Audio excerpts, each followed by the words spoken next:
The little town I grew up in, a little farm town of 600 people, was a really weird place. We actually had a vampire.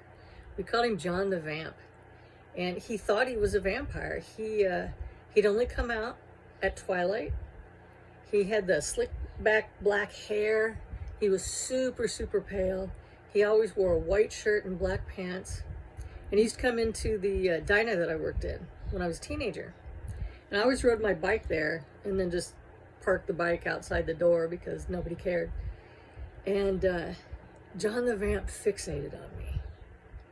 And he'd come in every day, right at twilight, and he'd order a Coke with no ice, and he'd sit there at the bar with both hands flat on the counter, and he would just watch me as I walked back and forth. And then he would say, "Rebecca, what would you do for a quarter?" And he talked like that. And I said, "Probably kick you in the ass, John." And he's like, "Oh, ho, ho, ho, ho, ho."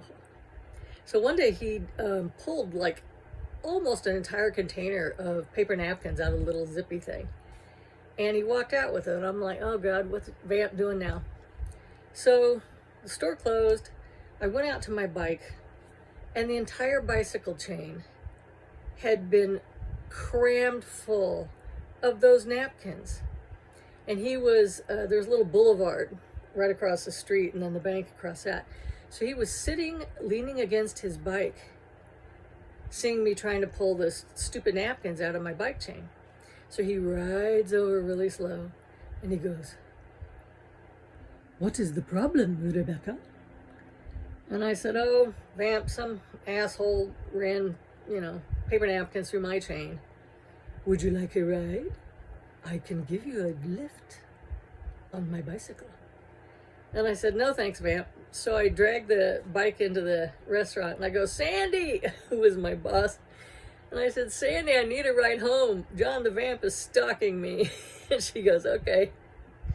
And then he never really did anything after that when he was a teenager, because he was about 10 years older than me at the time.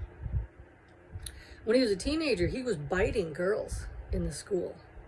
And he was in my brother Frank's class, and Frank is a maniac. And he had a little gang. And they chased Vamp all over town one night because he bit one of the gang members' girlfriend.